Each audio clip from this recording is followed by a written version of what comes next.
Welcome to the fourth video in the series on the Guide for the Inclusion of People with Disabilities in Drills and Simulations in Central America.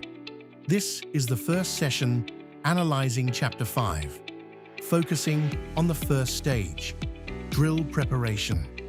We will look at the essential steps that take place before the exercise to guarantee its success and inclusive nature.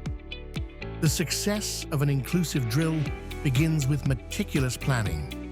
This first step involves defining the scope and objectives of the exercise, specifying the geographical area, and selecting the type of hazard to be simulated.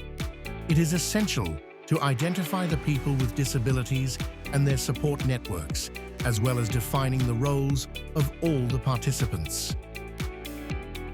Effective planning also requires organizing the teams and assigning clear roles. A drill management committee must be formed with representation from specialists in disability. It is also essential to design an accessible communication strategy using simple language and alternative formats, and to manage the financial resources required for inclusion. The second step is the production of a drill script. This document must include realistic scenarios with a rights-based approach.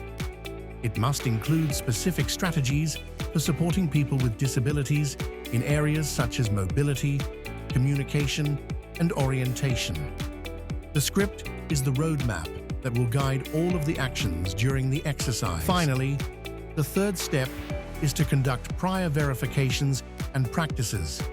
The work plan is reviewed a month in advance, while days before, a check is conducted of the premises and equipment, including the technical aids. On the day of drill, a final safety analysis is carried out to confirm that all of the areas are accessible. These preparation steps form the basis of the whole exercise. It is essential to remember this stage's guiding principle: nothing about us without us. This means that people with disabilities, their families, and their organizations must have significant participation in each of these prior decisions to build a truly inclusive drill. Thank you for watching. This series of videos is based on the Guide for the Inclusion of People with Disabilities in Drills and Simulations in Central America, which was possible thanks to the financial support of German cooperation and the participation of different local and international organizations. We hope that this information will be a great help in building safer, more inclusive, and resilient communities for everybody.